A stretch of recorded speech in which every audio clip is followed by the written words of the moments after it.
Here, vanmôre kom ons in U teenwoordigheid, ons is by U vanmôre, Here. My gebed is, Vader, Here, dat U hierdie grond meer as heilig sal maak, Here, dat ons vanmôre, dat U vanmôre deur U Gees met elke een van ons 'n woord sal wissel, met ons sal praat, Here, maar boonbehalwe dit alles, Here, dat daar in ons 'n verandering sal wees. Nie deur eie krag nie, maar Here, dat die Gees van God saam met ons sal wees. 'n Verandering in die geesteswêreld, in die geestesrealm, dat ons vanmôre 'n ontmoeting met U sal hê. Dit is my gebed vanmôre, Here. Wees saam met ons. Dankie vir die woord. Dankie vir die woord wat waar is, dat ons op hierdie woord gebaseer is, dat ons op hierdie woord onsself sal bou. Op hierdie rots, sê Jesus, sal ek my huis bou. Dankie vir elke een wat in die woord is, wat gehoorsaam is, en Here, wat vanmôre weet hoe afhanklik ons van U is, dat ons vanmôre tot U sal nader. Die woord sê nader tot my, en ek sal tot julle nader. Dankie daarvoor vanmôre. Amen en amen. Goeiemôre julle kan my julle sitplekke neem. Sit lekker vanmôre, geniet die diens. Ons eer die Here vanmôre. Die vyand is besig in Suid-Afrika. Die vyand is besig in hierdie kerk. Kan ek gou vanmôre vir jou iets sê? Hier sit mense in hierdie kerk met wie die vyand 'n verhouding het. Jaco, kry my klank reg asseblief. Ek 'n bietjie.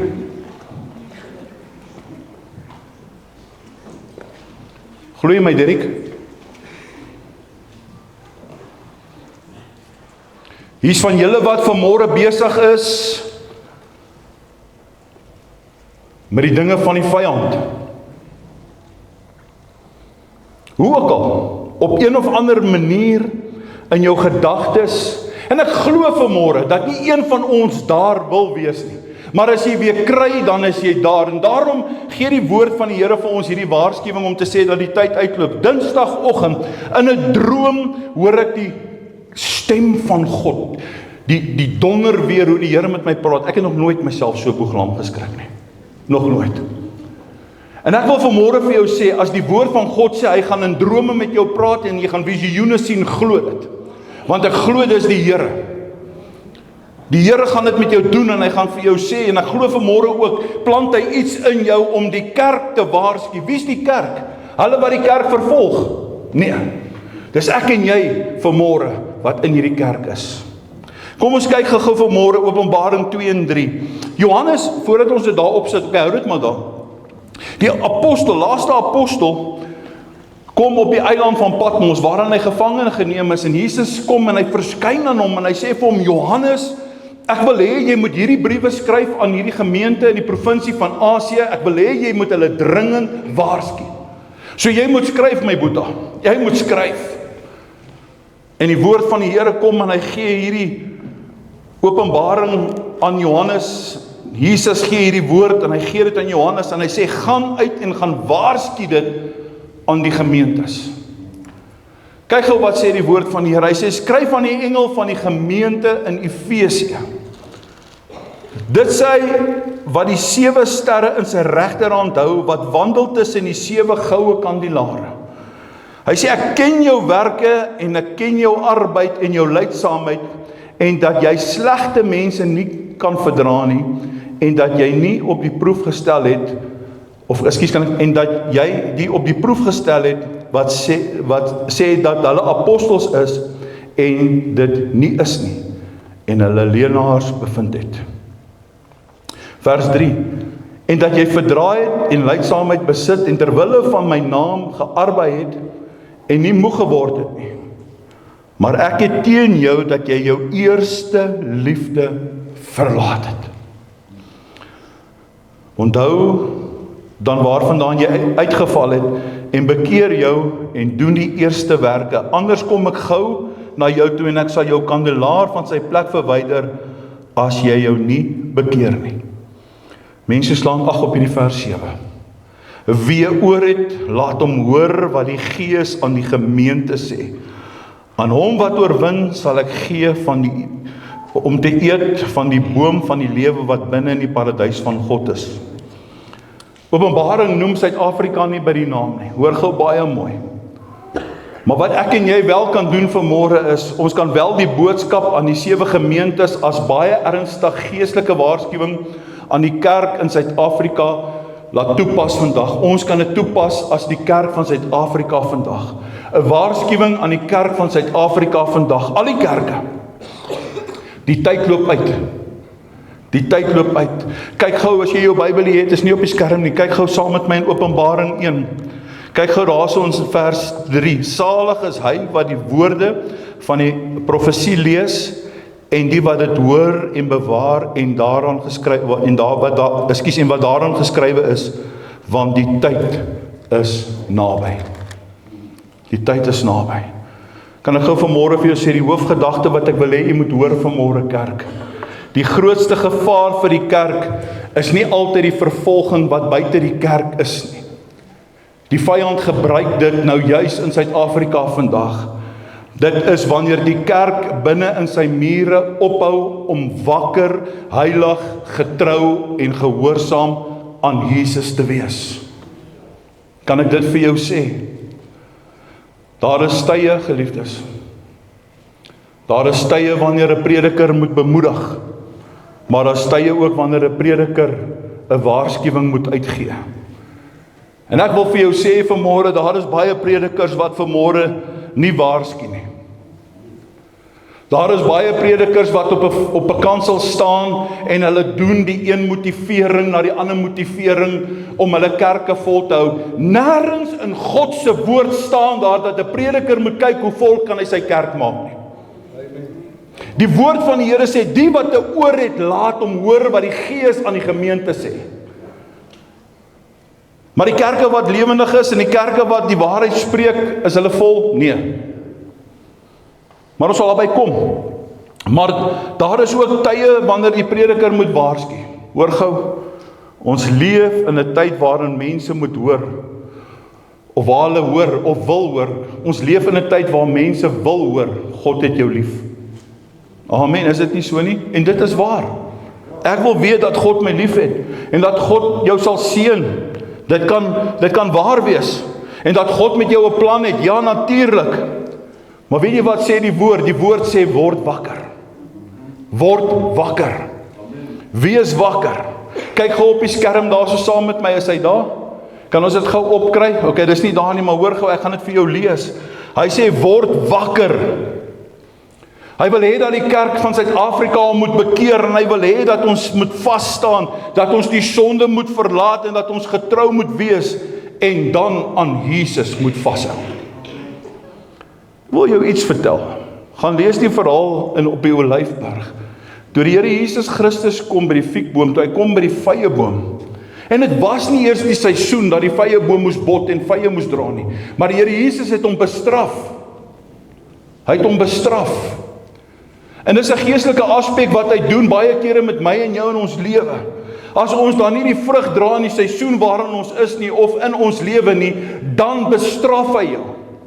Uiteindelik dit vermaan, maar weet jy wat, die kerk wil nie hoor dat die Here Jesus die kerk van Suid-Afrika vermaan nie.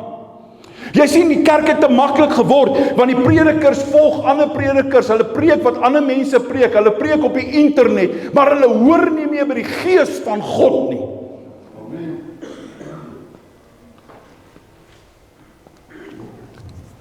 Hoe baie kere, ons gaan nou daarby uitkom, kom Jesus in Openbaring 2 en 3, en hy kom en hy praat nie eerstens met die wêreld nie, hy kom praat met die kerk.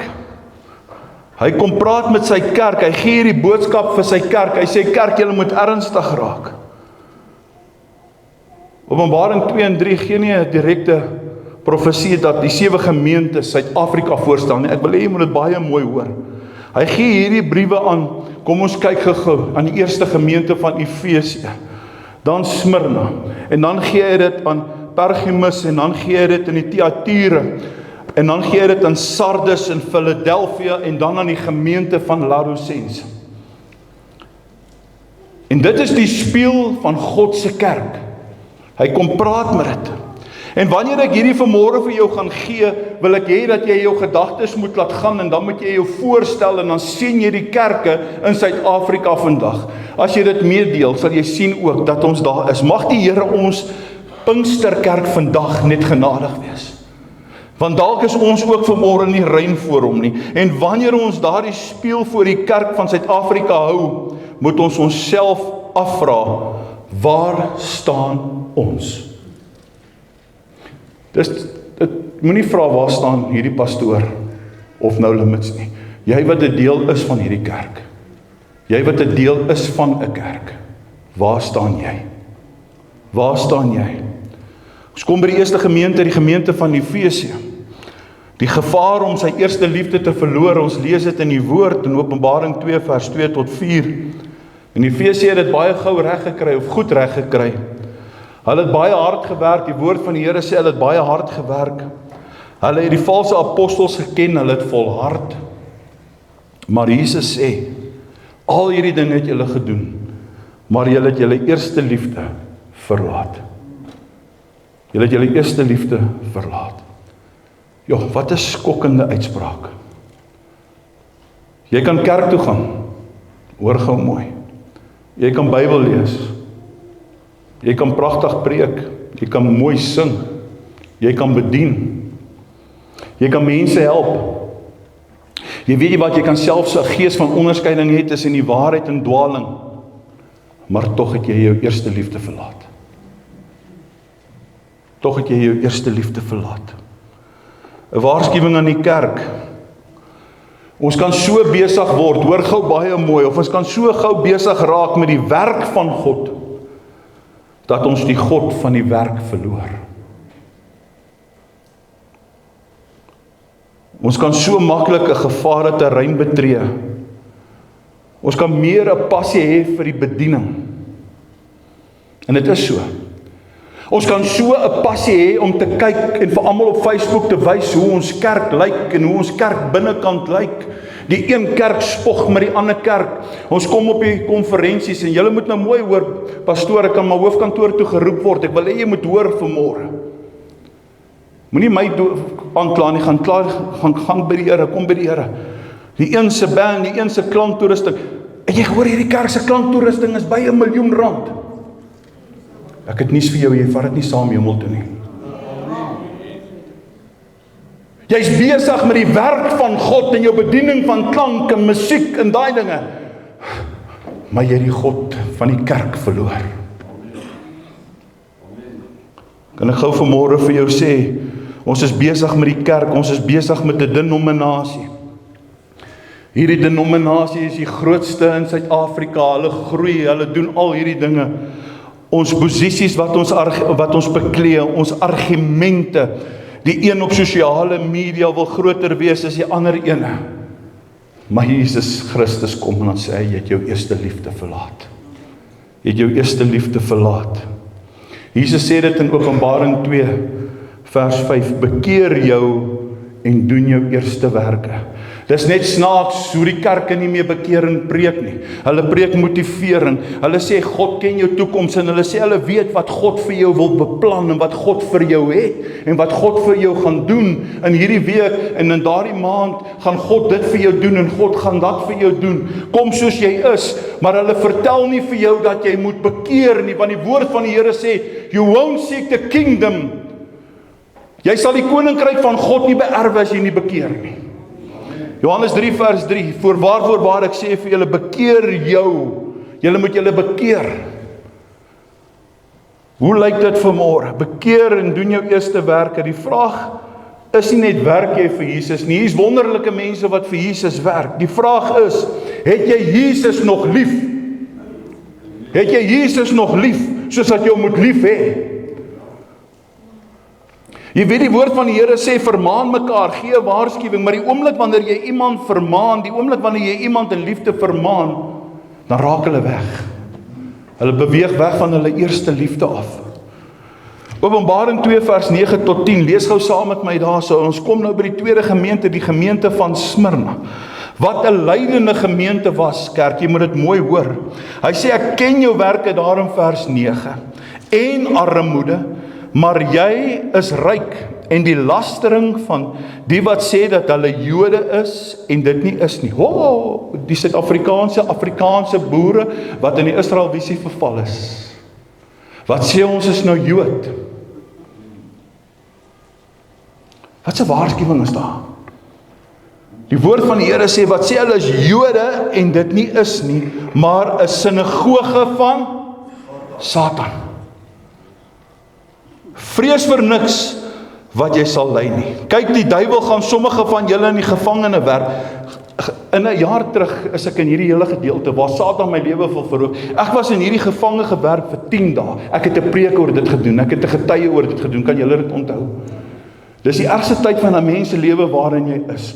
As die Satan jou wil dood hê, as hy jou lewe wil hê, gaan hy dit doen. Hy gaan alles in sy vermoë doen om dit reg te kry. As jy nie sterk is nie, moet jy nie speel met. Kan ek vandag vir jou sê, vrees God. Maar moenie met Satan 'n vriendskap knoop nie. Hy gaan jou seermaak. Hoor dit, die woord waarsku dit.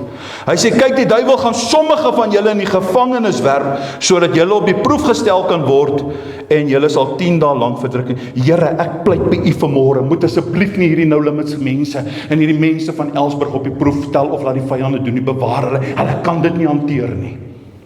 Hulle kan dit nie hanteer nie. Hulle gaan vanmôre my hart met jou deel. Hulle kan dit nie hanteer nie. Dis die ergste wat 'n mens kan doen wanneer jy in die gevange gewerp is. Here, stuur die engele om hulle te bewaar. Moenie daar kom nie. Moenie daar kom nie. Kom ons kyk gou verder. Julle sal vir 10 dae lank verdrukking hê. Wees getrou tot die dood toe.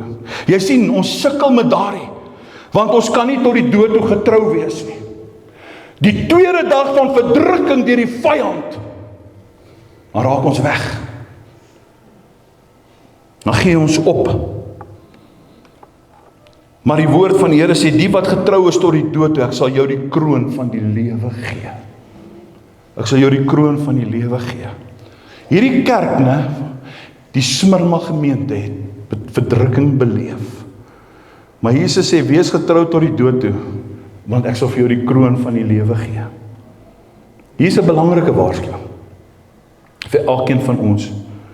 Moenie jou geloof verloor nie, omdat die wêreld vir jou moeiliker word nie. Wil jy dit nie vir die een langs jou net sê nie, maar Jesus laat hom so hard in sy ribes nou. Kat, jy moet hierdie edit hoor. Asseblief. Jesus het nooit in hierdie woord van hom beloof dat daar geen storm sal wees nie. Nooit. Kan ek gou vanmôre vir jou sê, inteendeel, hoe donkerder die wêreld is, hoe helderder moet die lig van die kerk skyn. Die derde gemeente, Pergamus, die gevaar van kompromie. Die kerke wat in kompromie is. Openbaring 2 vers 12 tot 16, lees dit gou saam met my. En skryf van die engel van die gemeente van Pergamus. Dit sê ek, wat die skerp tweesnydende swaard het. Ek ken jou werke en die plek waar jy woon, waar die troon van Satan is. En jy hou vas aan my naam, en het die geloof in my nie verloon nie. Selfs in die dae waarin Antipas, ekskuus, was ek reg? Antipas, spreek ek om Antipas.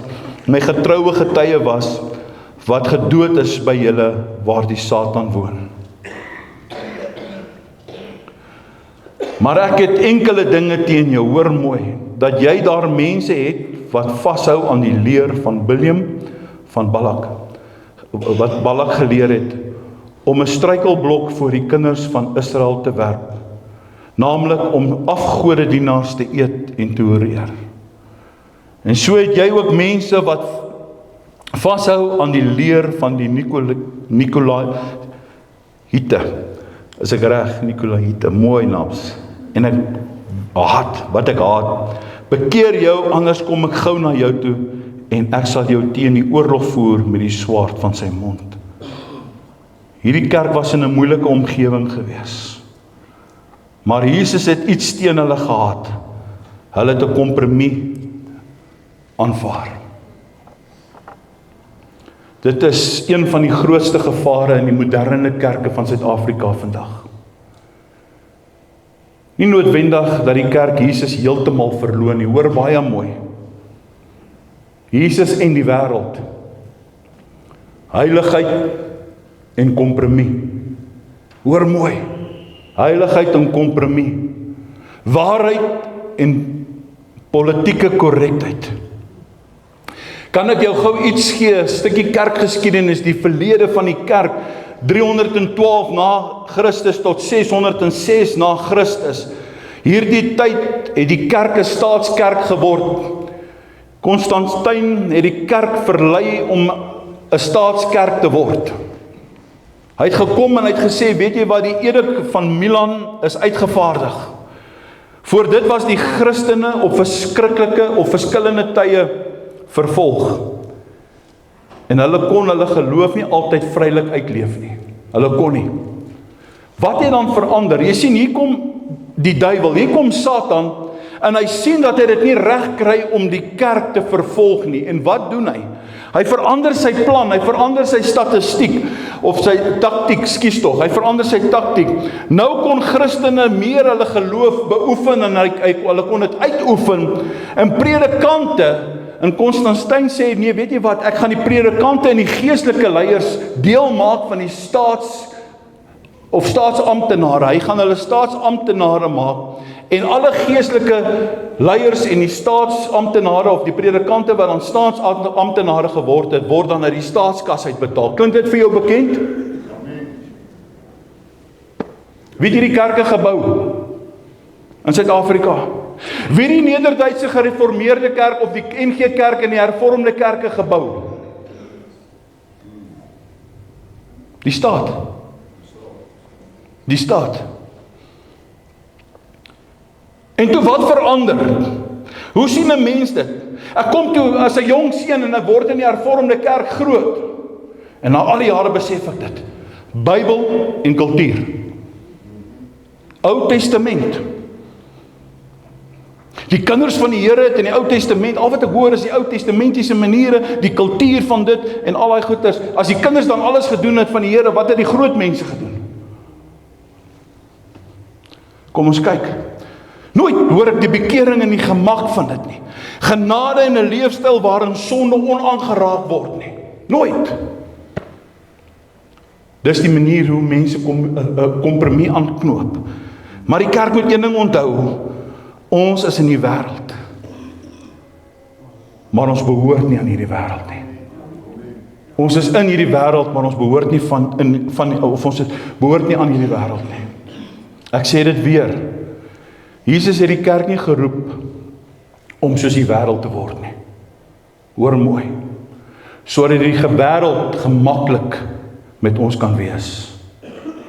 Ek hoor hoe predikante sê, weet jy wat, hoor jy, wil julle as gemeente nie vir my sê waaroor ek moet preek nie? Ja? Geef vir my 'n onderwerp, dan gaan ek daaroor preek. Wat wil julle hoor? Hulle sê dit.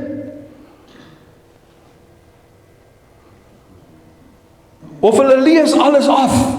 Die vraag is, waar is die gees van God? Waar is die Heilige Gees? Die gees van die Here wat uitgestort was op die kerke na Christus, die Pinksterkerke, die kerke wat ons kan verstaan, op Pinksterdag, die uitstorting van die Heilige Gees.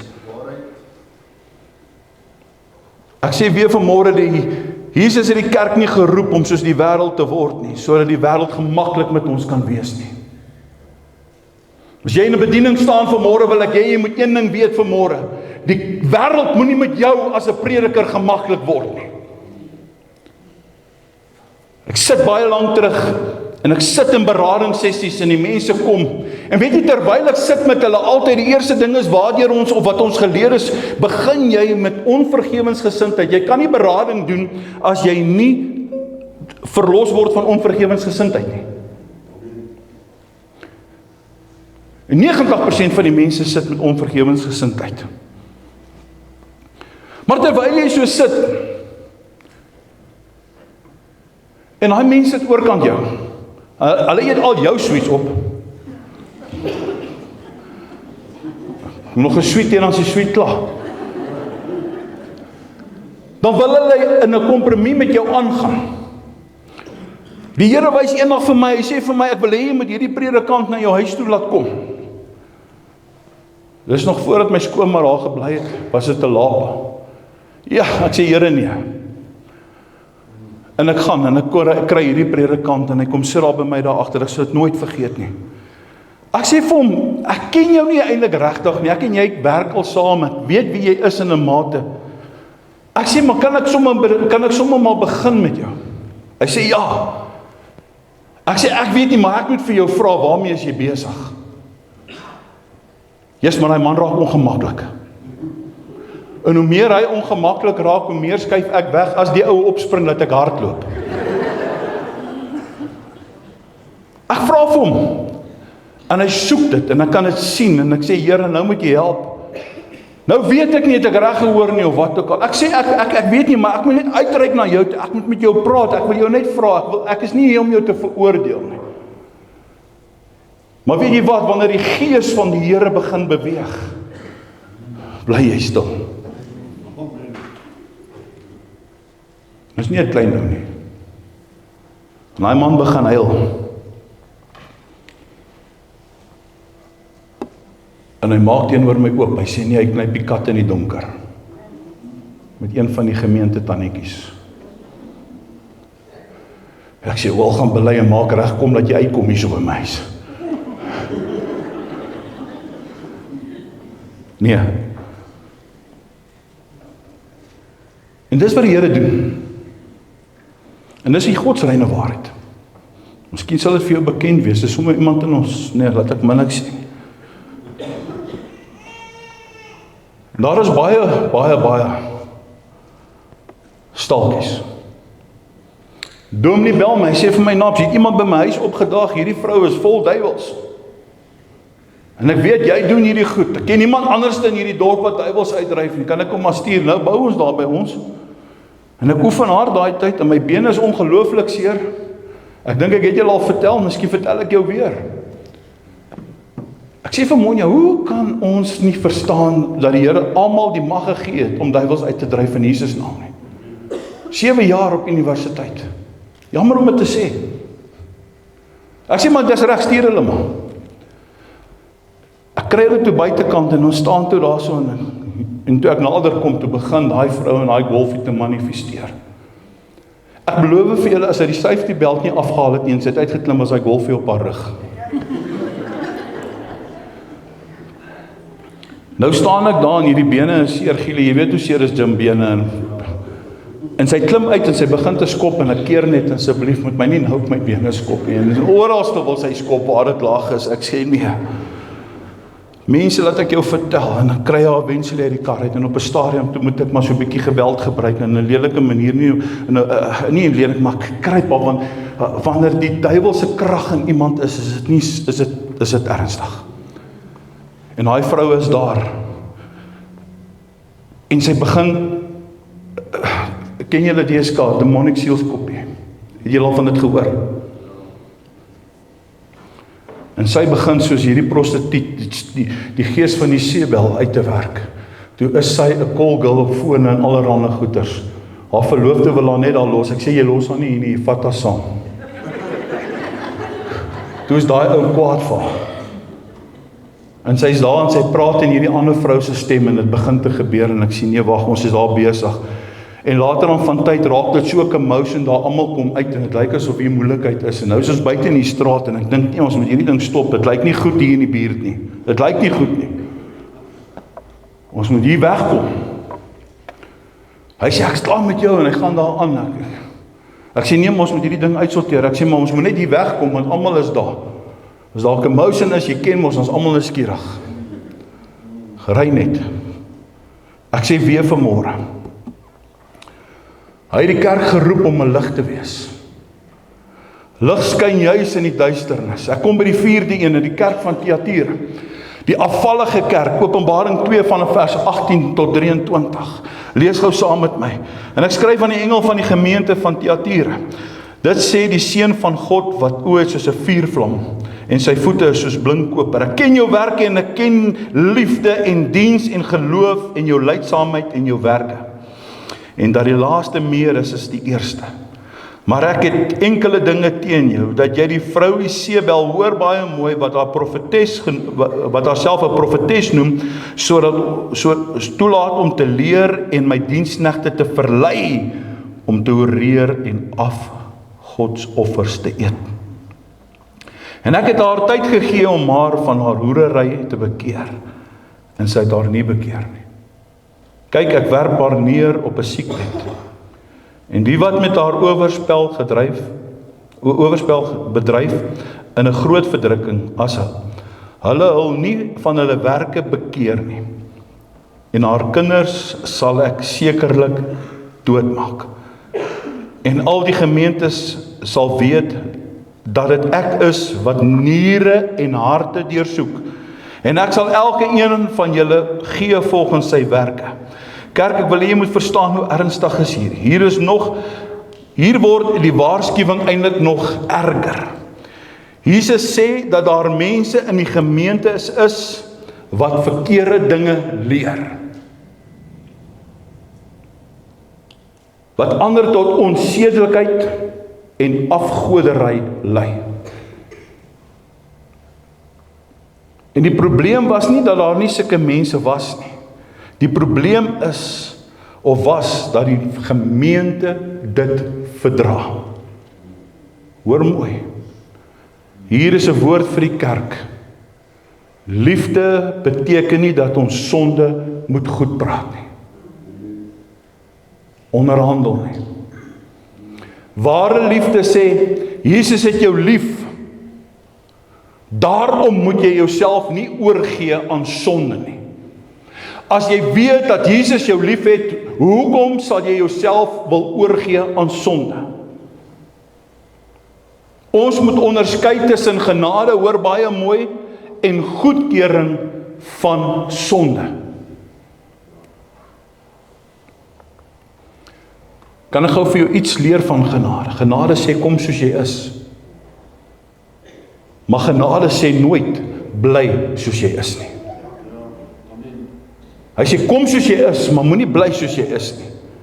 Jesus, wanneer hy jou vergewe, wanneer hy jou skoon was deur die bloed van die lam, verander hy jou. Verander hy jou.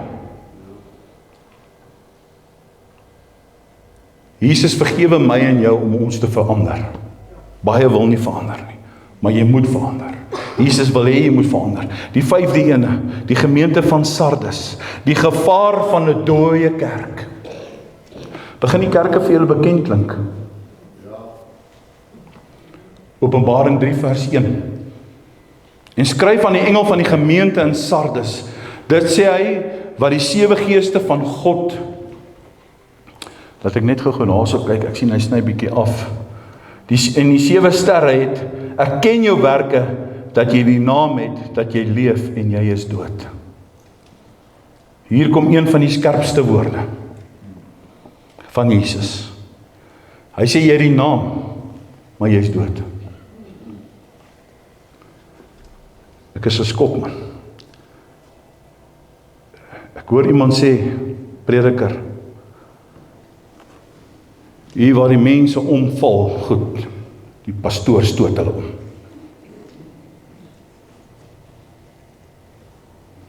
Hoe dom sal jy wees as jy wil hê iemand met jou omstoot? Ek wil hê die pastoor moet iets hoor. Hy het nog nooit 'n werklikheid in 'n ontmoeting gehad met die gees van God nie. Nog nooit. As die gees van God werk, kan ek jou beloof, jy sal vlieg. Dink daaroor.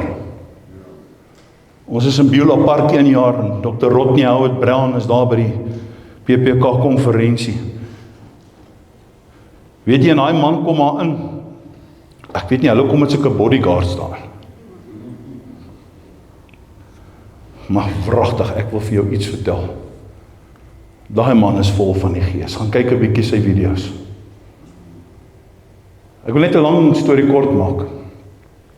En hy sê vir ons daar, en hy begin daarso om te praat, en hy sê, hy wil net hierdie diens begin, nadat ons gehoorship het en so aan. Hy hoorship nie saam nie, as ons klaar gehoorship het, dan kom hy om sy woord in ernstig te bring. Ek Ek moet net gou my foon ook hier so afval, laat die wil geskied, Here.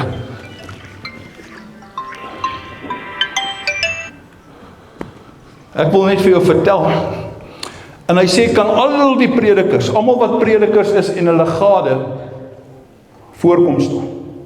Hy begin met ons. Nou daai ou waar hy bedien, is altyd mense met 'n lagende gees. Die mense lag. As jy dit nie gewoond is nie, dan klink dit verskriklik. Maar wanneer die gees van die Here in 'n kerk beweeg, dan druk dit jou vas. Dit voel of jy verlam word. Dit voel of jy nie kan beweeg nie. En ons kom staan almal so, en hy het so gestap op die verhoog, en hy het 'n paar woorde gesê, en hy het die kant toe gestap, en toe hy so terugkom, wat het hy gesê? Fire. En hy sê fire. En ons almal, ek dink daai tyd was ek omtrent so 134 kilos plus. Ek lig so hoog. En ons almal dop. Maar ek het in my lewe nog nooit die gees so ervaar, soos daardie dag nie. Toe ek daar wakker word, toe lê ek op 'n tannie. Monja lê op my. So nou moet jy weet, hoe voel die tannie onder ons? Shame. Haar siel rus nou nog in vrede. Nee, ek grap. Ek wil jy moet iets hoor. Moenie laster teen die gees van God nie. Never do that. As die gees van die Here werk, dink daaroor. Kyk 'n bietjie na die kerk, ek wil hê jy moet iets hoor. Die kerk het 'n naam, mense ken die kerk, daar is 'n gebou, en die kerke het programme, en hulle het hierdie wonderlike musiek, en hulle het prediking, en daar's mense. Maar dan kom Jesus, dan sê hy, maar julle is dood.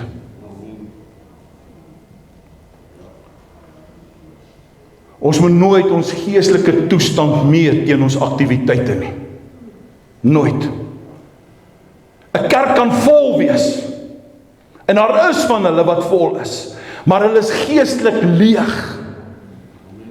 Pastoor, wil jy nie vir my kom bid nie, maar moenie vir my pastoor sê, jy gaan vir my kom bid nie, en sê ek nee. Daai dae wat jy my gemisbruik het, is verby, ek doen dit nie meer nie. Ja, my pastoor kan nie weet nie, want jou pastoor weet nie hoe nie. Want jy sien, jou pastoor is vals, hy het 'n kompromie, hy vertel vir jou, dit gaan goed gaan, maar dit gaan nie met jou goed nie, en omdat dit nie met jou goed gaan nie, kan jy nie vir jou pastoor vertel, dit gaan nie met jou goed nie. En daarom wil ek hê, jy moet iets verstaan, die woord sê, Jesus sê deur sy eie woorde aan Johannes op die eiland van Patmos, jy is dood. Jy is dood. 'n Kerk kan klein wees, en geestelik lewendig. 'n Mens kan baie praat oor Jesus, maar jy kan eintlik min weet van Jesus. Min weet van Jesus. Jaar in en jaar uit sit jy in 'n dal van doodskade weer. Jaar in en jaar uit sit jy in 'n kerk, maar jy het nog nie 'n ontmoeting gehad met hierdie Jesus nie. Want jy is nog steeds in 'n dal van doodskade weer. Jy het nog nie uitgekom nie. En ek wil hê jy moet iets hoor. Moenie vra hoe groot is ons kerk nie. En ek wil hê jy moet iets weet vanmôre. Ek vra vanmôre teenoor God voor julle. Here, is U tevrede met ons kerk?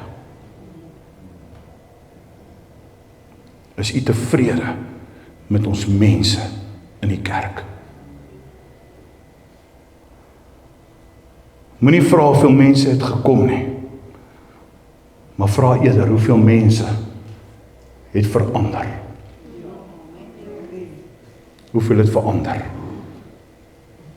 Dis baie geestelike sterk mense wat nog nooit verander het nie, want jy moet tog net nie op hulle toontjies trap nie.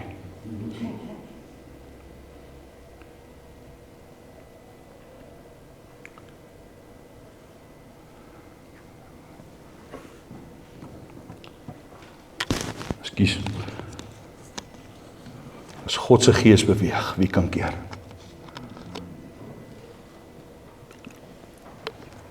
Hoeveel mense leef elke dag in gehoorsaamheid met Christus? Hoeveel?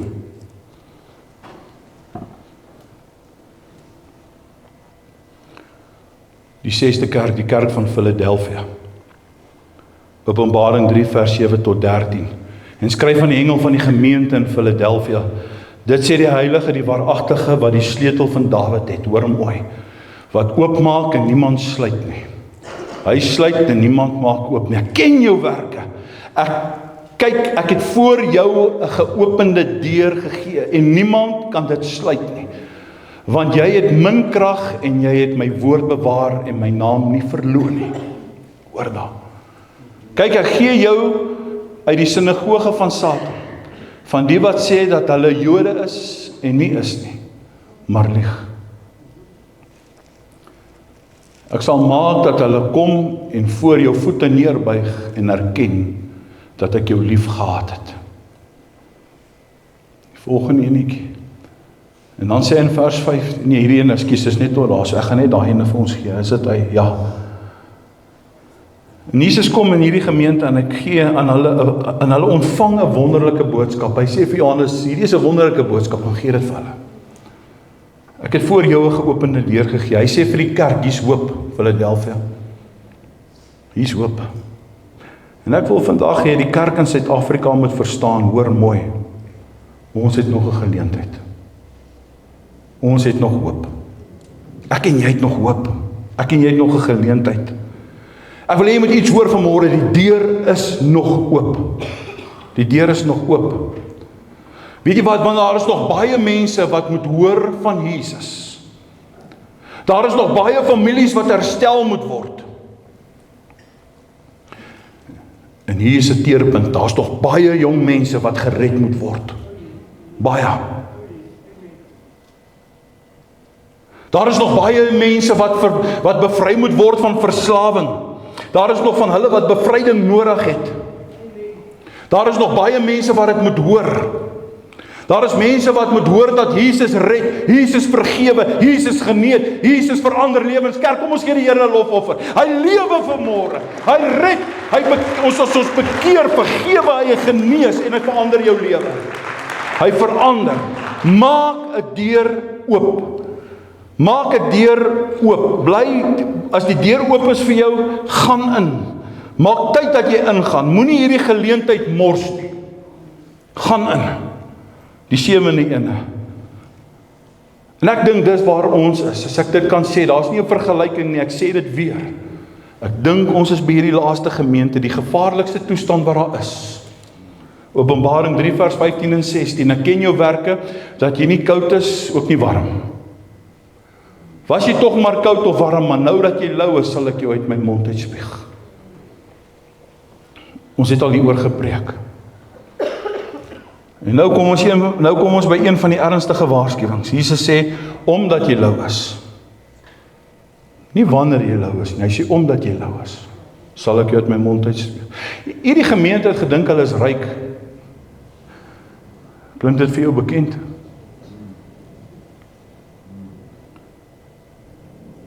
Hulle het gedink hulle het niks nodig nie. Maar weet jy wat sê Openbaring 3 vers 17, dankie Melanie. Want jy sê ek is ryk en het verryk geword en aan niks gebrek nie. En jy weet nie dat jy is wat ellendig en beklaanswaardig en arm en blind en naak is nie. Eintlik kom die Here en hy sê die teenoorgestelde.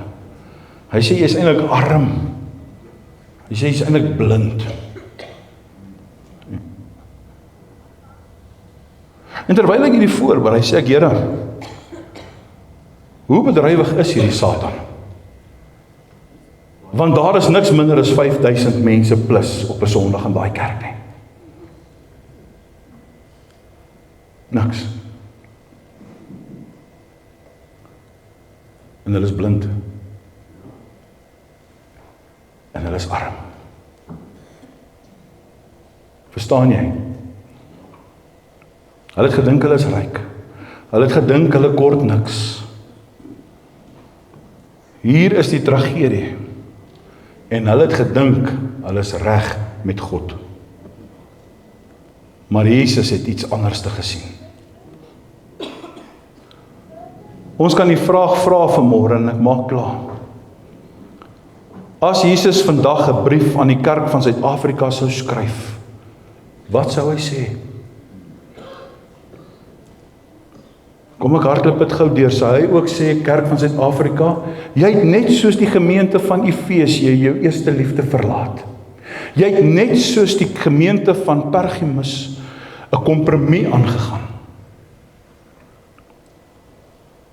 Sou hy sê, jy verdra dinge wat ek haat, Thyatira, die gemeente van Thyatira. Sou hy sê, jy het 'n naam dat jy leef, maar jy's geestelik dood. Sardes. Sou hy dan ook aan Suid-Afrika gesê, die gemeente van Laodicense, jy is lou. Jy is lou. Of sou hy gesê het, jy het min krag gehad, maar jy het my woord bewaar, en my naam nie verloon nie, soos hy gesê het aan die gemeente van Philadelphia. Wat sou hy sê? Die tyd loop uit. Ek wil vanmôre vir jou sê, geliefdes, ons weet, en ons weet nie wanneer Jesus terugkom nie, maar hy kom. Weet jy wat? Al hierdie vervulling en profeseë, Daniël, al hierdie goedjies is daar. Maar die mooiste en die grootste belofte, John,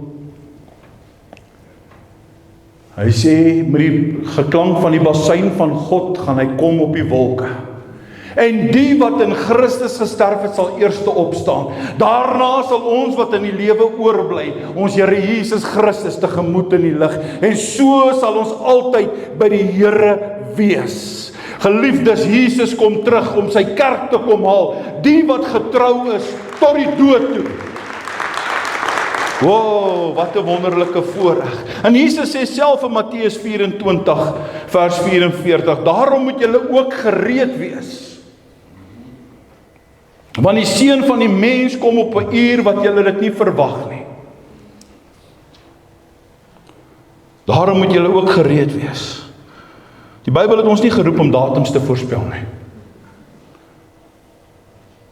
Dit roep ons om gereed te wees. Die vraag is, wanneer kom Jesus? Die vraag is eintlik, sou Jesus vandag kom? Is jy gereed? Is jy gereed? As jy vandag voor Jesus moet staan, is jou hart reg? Is daar vanmôre enige onbeleide sonde? Is daar vanmôre bitterheid? Is daar vanmôre onvergewensgesindheid? Is daar vanmôre 'n kompromie in jou hart? Is daar geheime sonde? Het jy jou eerste liefde verloor?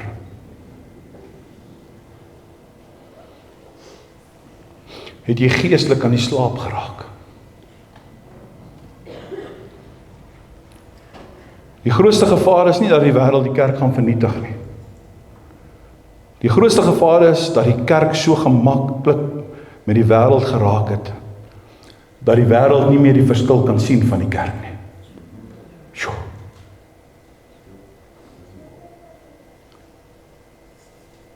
Ons het nie 'n kerk nodig wat net mense gelukkig maak nie. Ons het so ware Here leef vanmôre. Ons het 'n kerk nodig wat mense na Jesus toe bring. Ons het nie vanmôre net motiverende boodskappe nodig nie. Hoor mooi. Ons het die woord van God nodig. We need the word of God. Ons het nie vanmôre net emosie nodig nie. Ons het die Heilige Gees nodig. Dankie, jy kan met daai musiek speel. Daar's 'n frase wat oor en oor in die Bybel kom in Openbaring. Hierdie is 'n mooi boek. Ek is lief vir hierdie boek. Openbaring, daar's 'n frase wat kom, dankie Melanie, jy kan hom vir my op die skerm sit. Ek sluit af met hierdie versie vanmôre. Hoor wat sê hy vir ons daar in Openbaring. Ek dink hy is daar op. Daar's hy. Is hy daar? Nee, die een voor hom. Daar's hy. Wie 'n oor het, laat hom hoor. Wat die Gees aan die gemeente sê. Aan hom wat oorwin, sal ek gee om te eet van die boom van die lewe wat binne in die paradys van God staan. Daardie boom wat jy gelees het in Genesis, die paradys, is in die hemel. Ons gaan hom sien. Ons gaan van hom eet. Ons gaan van hom eet. Wie oor het, laat hom hoor wat die gemeente sê, of die gees aan die gemeente. Nie wie oor het, laat hom hoor wat Facebook sê nie. Nie wat mense sê nie. Wat die gees van God sê. Dit is tyd dat die kerk weer moet begin praat oor bekering. Nie omdat God ons haat nie, maar omdat God ons lief het. As die Here sê bekeer jou, dan is dit nie omdat hy jou haat nie. Hy sê, weet jy wat? Ek wil hê jy moet gered word. Ek wil hê jy moet by my wees. Ek wil hê jy moet wees waar ek wil hê jy moet wees om saam met my te eet van die boom van die lewe in die paradys vir ewig. Kan ek vanmôre vir jou iets sê? Toe Jesus die vyeboom straf, ek en jy is die babas van hierdie tyd. Daardie boom gaan weer bot. Daardie vyeboom gaan weer vrug dra. Hoor mooi, daar gaan 'n herlewing kom en ek glo daar gaan 'n tyd kom vir die wat volhard. Ek wil hê jy moet dit weet, jy gaan dit sien vanmôre. Wanneer as jy op die Olyfberg staan en jy kyk na die oospoort van die muur waar Jesus deurgegaan het in Jerusalem waar hy gaan kom, ek wil hê jy moet dit weet, jy gaan dit sien. Jy gaan dit sien. Daar is genade by die kruis. As jy bou al seer gesit het, moet maar seer wees, wikkel hom so, maar jy moet hierdie woord hoor.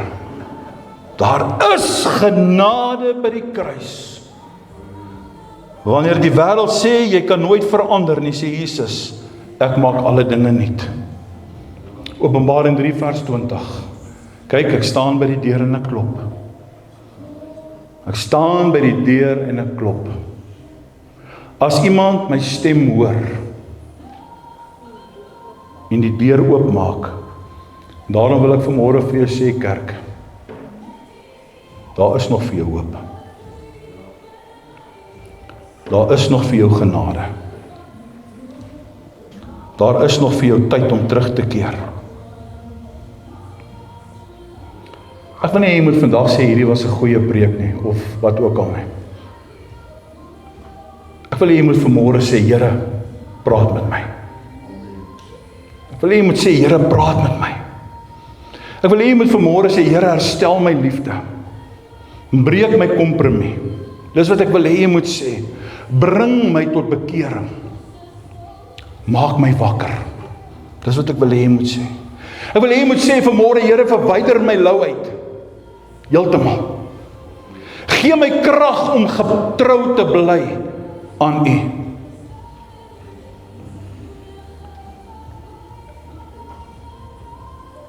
Help my om die oop deur te gebruik.